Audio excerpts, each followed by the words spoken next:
What is up? Today we are doing NBA hot takes, 20 hot takes. I asked my Instagram and they gave me a bunch of hot takes.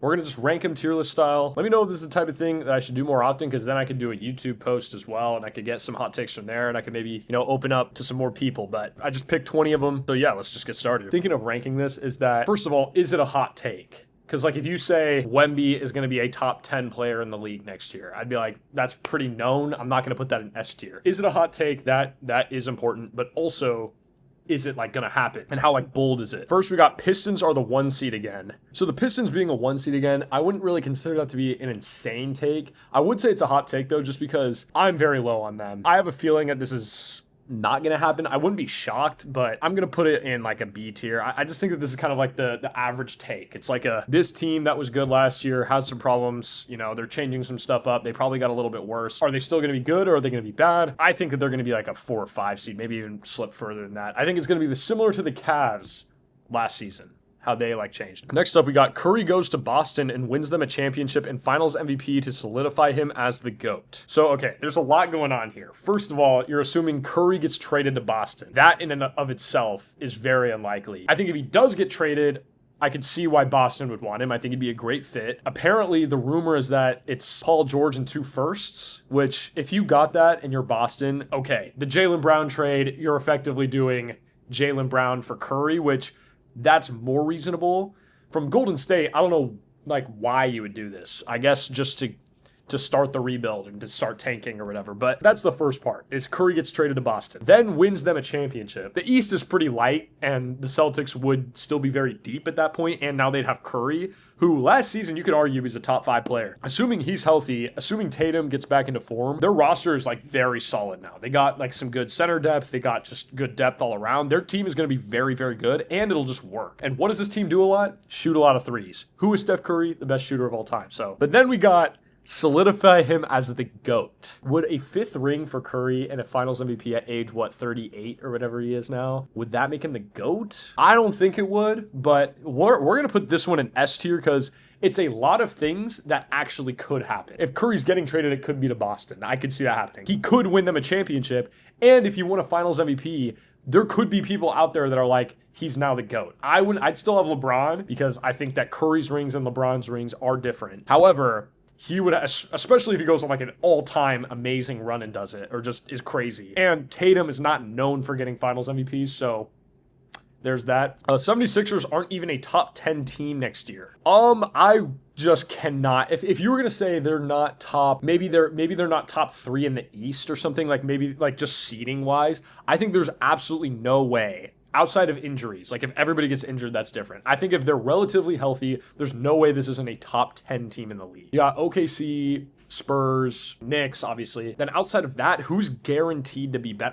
Wouldn't even say that those teams are guaranteed to be better, but who's oh yeah, no brainer, they're better. I don't know. I'd say the 76ers, I don't think they're going to be an insane team, at least to start. And I think if they figure it out by the end, they're going to be a great playoff team if they're healthy. But I'm going to put this in C. Oh, by the way, I'm going to add an F tier. I don't know why there's not an F tier, so I'm going to do that really quick. Okay, now that we've added an F tier, I'm going to put this in.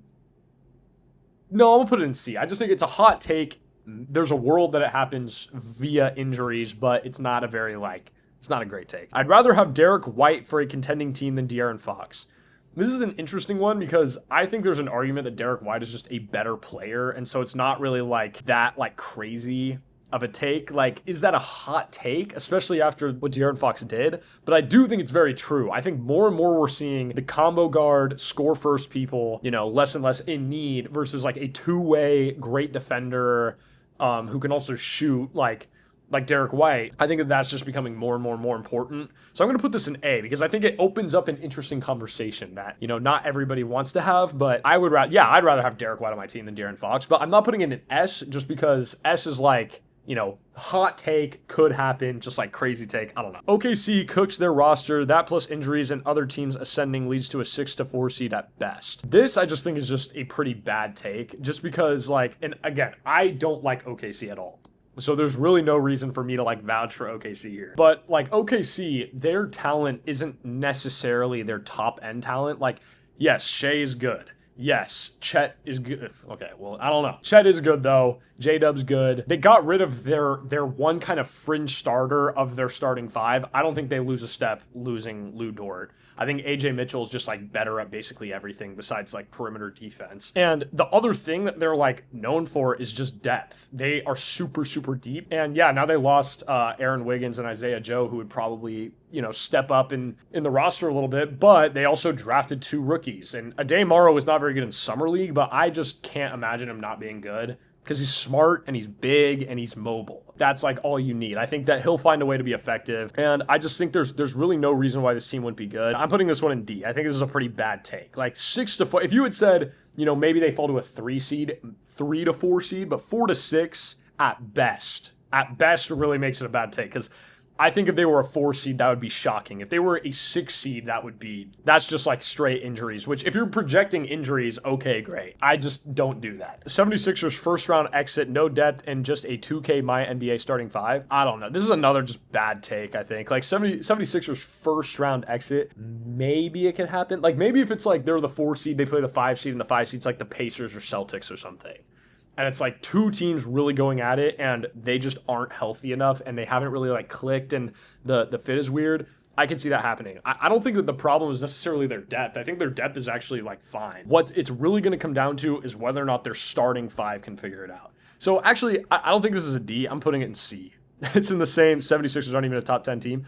Okay, and I'll do it like, you know, in order as well. Which of these is a better take? I'd say this one's a better take. This is a pretty bad take. Peyton Pritchard is going to be MIP and a top 30 player next year. Yeah, I think there's a good chance he's most improved player just because obviously Tatum is now like the number 1. I mean, he's been the number 1, but he's like clearly the number 1. Pritchard is probably the secondary like scoring option now. Paul George is, I don't know. He might be, it doesn't matter. Regardless if he's a second or third option, I can see that happening. A top 30 player though, I'd say that's unrealistic just because think of it like this. There's 30 NBA teams, right? He would have to be better than basically every single first option and then all of like the good second option. A good example is somebody like Chet Holmgren or like maybe Alperen Şengün, where it's like that not clear first option or either amazing second option, or like he could be better than like Josh Giddey, or he could be better than like Zion Williamson. But just think about every single first option. He's having to be better than all of them, and then also like better than Austin Reeves, better than Jamal Murray, better like, and that's where it's like, okay, top 30 player, I don't know about that.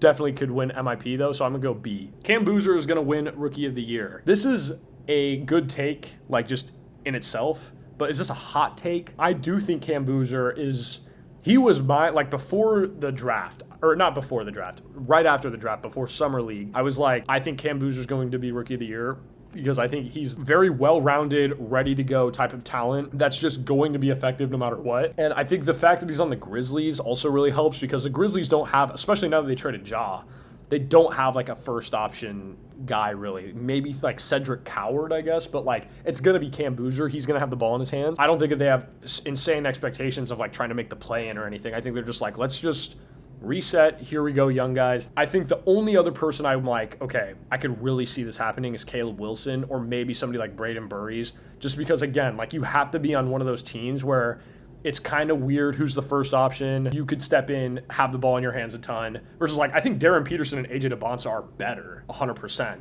But I think that AJ DeBonsa is going to be next to Trae Young and AD potentially. We'll see how many games AD plays. It's not going to be 82. And then Darren Peterson's next to Ace Bailey. He's next to Keontae George, Larry Markkinen. And it's like you can only feed so many mouths. I think Cam Boozer winning Rookie of the Year, I think that's an A. Because again, it's not like the craziest hot take, but it's a good take. I'm going to put this one. I have a little bit more respect for this take, so I'm going to keep it here. And then I forgot to do this. Peyton Pritchard's going to be MVP.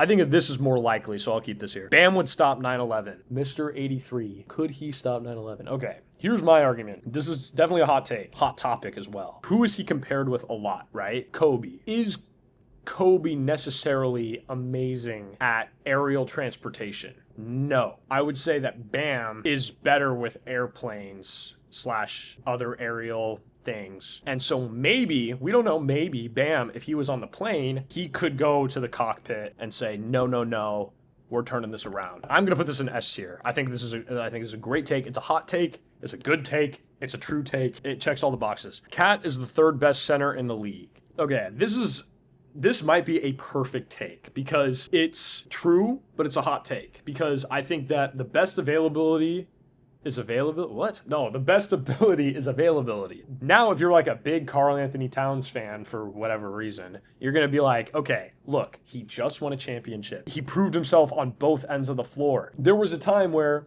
he could have been finals MVP. I think that there's a lot of arguments for him being great. I think that the only two you could argue for are Joel Embiid and Anthony Davis being definitively better. They are never healthy. Like, out of any center in the league, obviously Jokic and Wemby, but, you know, you can make an argument for Cat. I could see you saying he's third best. Is Bam in that conversation? I don't know. Probably. Yeah, I think this is a good take. I would put this in S. It's not quite as bold as these two, but it's like again, a very good take. Cam Boozer is going to be a bust. Okay, well, I think this is just not true. If you're saying he's not going to be a top 3 level player, he's going to get outshined by like Caleb Wilson, like, I don't know, Yaxel Lendenborg somehow, and like there are going to be a ton of other players better than him. Maybe I could see that happening, but there's no way that Cam Boozer isn't a good basketball player in the NBA. I think he has every single situation to be good for him. So I'm going to put this one in D. Borderline F. Joe Ingles is top 5. Top 5 in what? I'd say he's top 5 humans ever. Because you left off like the specificity, it is a hot take because it's like top 5 what? Like let's get this conversation rolling. Top 5 basketball, top 5 people, top 5 personality, top 5 handsome players. Who knows? So I think that there's more things that Joe Ingles is top 5 in than not top 5 in. Just think of something in your head. Top 5. He is that. He is top 5 in whatever you just named in your head. So yeah, that's going to be S tier. Great hot take, conversation starter. But it's also true. He's just top 5. You know, like Tatum is like, when I get a cut, I'm top 5. Joe Ingles is just top 5. No cut needed. We'll put it here. I think this is a good ranking. Lakers will have an underdog season and make the finals like the 2024 Mavs. I think this is a great take. Because here's what keeps happening. Every season, this happens. Always say that the Lakers are terrible. And then, like, all the fans say that the Lakers are really great. You know, I'm a Lakers fan. What everybody's saying, especially because LeBron is leaving now, there's so many people who want the Lakers to be bad. And so there's going to be articles. There's going to be whatever. There's been a ton of roster turnaround and all of that. But people are, like, Luka Doncic is not Anthony Edwards. Luka Doncic is not Alperen Şengün. He's Luka Doncic. He is arguably the best player in the league, especially when it comes to the playoffs. So acting like this is just some other guy, like he's Paolo Banchero. No, he can take just about anybody and make them a contender. And that's just what he does.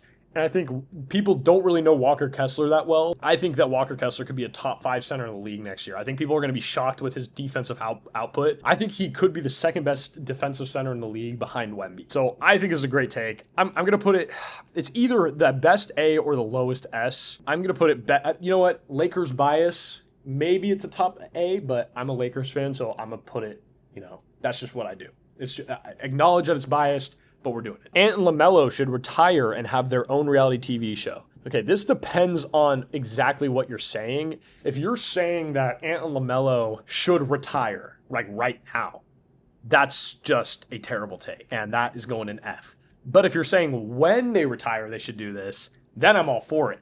So this is like an S and an F, depending on what you mean. I'm going to just give you the benefit of the doubt. I'm going to say that you meant to say that and say Ant and LaMelo, you know, because that would just be hilarious. Like any NBA player starting a podcast with any type of good personality, like Jeff Teague is a perfect example because it's like he was a one-time all-star. Like he's not an amazing, like all-time great basketball player. There, I said it. But he has a great personality and he just was there for a lot of cool things. I bet Ant and LaMelo have so many stories. They're both great personalities and they're both great basketball players. So, and they've played together on the same team. So this would just be fire. But because you have a typo, I'm putting it in A. I'm going to put it at the top of A because there is a world where he did actually mean they should just retire right now. And if that's true, that's an F. So I just, you know, damage control, I'm putting it in A. Minnesota Timberwolves will win the NBA Finals and Jaden McDaniels will be the Finals MVP. Cinema. Okay, the first thing that could happen, I'm lower on the Timberwolves than a lot of people because they did make a big addition, but they also gutted their depth and they also do not have like a starting power forward right now. I think that they got better, but I don't think they got a ton better. I think their ceiling is higher. The Timberwolves always shock me. I always think that they always do like one game better than I think they're going to do. Like one round better, I guess. Like, I thought they were going to lose to the Lakers 2 years ago, and they beat them, and then they beat the Warriors, right? Then they lost in the Western Conference Finals, and then the year before they got to the Western Conference Finals, and then this year they beat the Nuggets. However, you also put Jaden McDaniels Finals MVP. I don't know who you think Jaden McDaniels is. And I know Kevin Durant, but we got Jaden McDaniels. I think Rudy Gobert wins a finals. No, okay, I'm not going that far. But I just think this is unlikely. It's a good hot take, but Jaden McDaniels is doing it too much. I'll put it at the top of B. I think that's fair. Nobody should be upset about that. Sacramento Kings end up 3 seed in the West, take the Western Conference Finals, lose in 7 in the NBA Finals. This is the worst take of all time. And I'll tell you why. Because this is peak, just complete made-up fan fiction.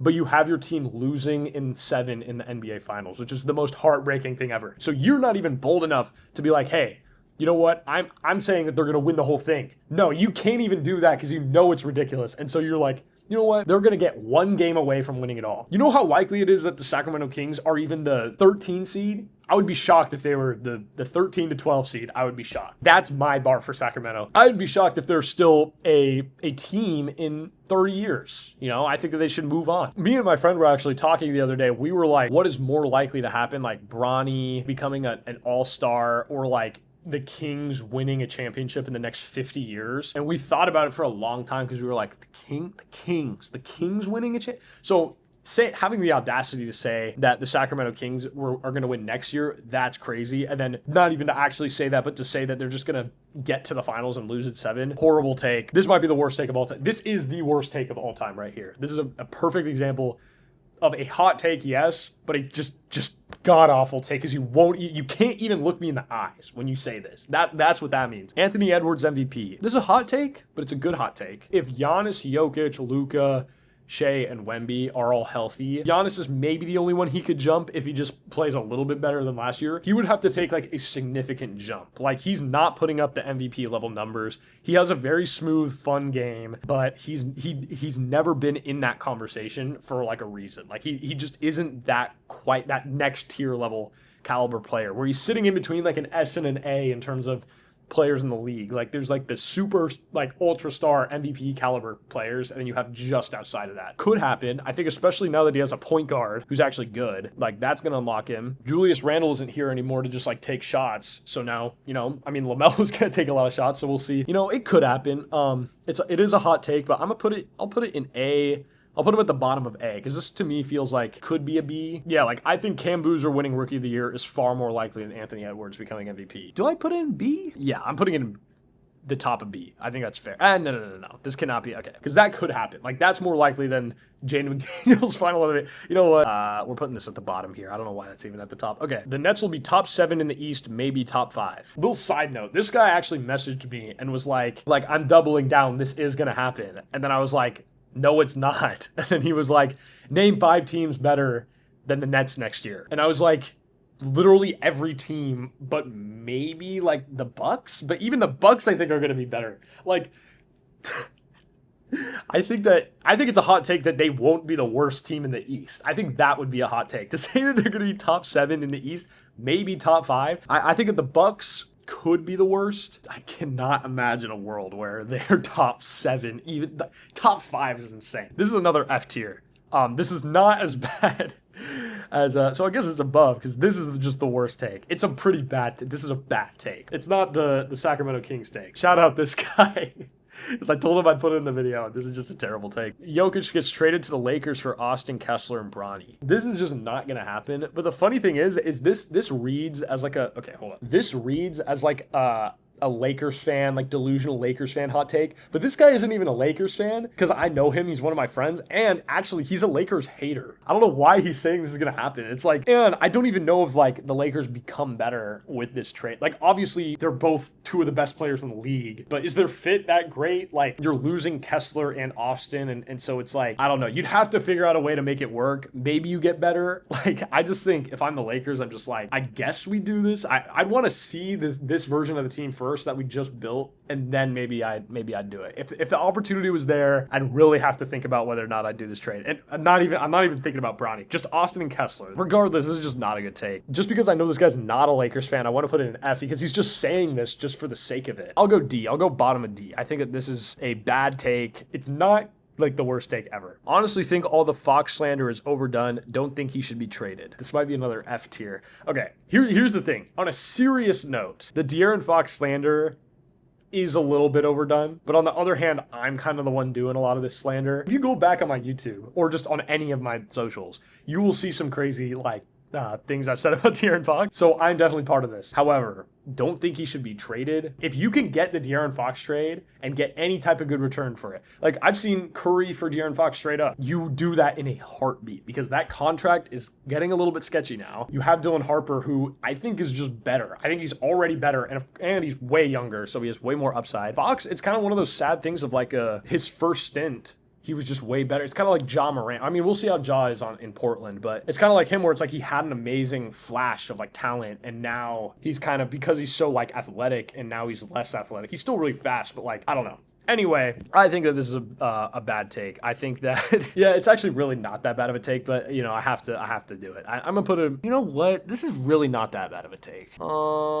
I think that's fair. This is kind of a weird way to put it. I think Cam Boozer being a bust is more unlikely than it being true that the Fox slander is too much and that he should not be traded, if that makes sense. All right, this is the final list. So I guess the best take here was Bam being able to stop 9/11. Worst take here was Sacramento Kings end up 3 seed in the West, take the Western Conference Finals, losing 7 in the NBA Finals. Let me know if I should do this again. I love making videos like this. This popped in my head. I was like, what if I just asked everybody? Because I do a lot of these like Instagram question things and people put crazy stuff all the time or ask me crazy questions. This is just so entertaining. It deserves like its own thing. And it's never going to end. Like I could probably do like 20 parts of this. Takes in general, or I could, you know, make them rank people. I don't know. Again, let me know what you guys think. Peace out.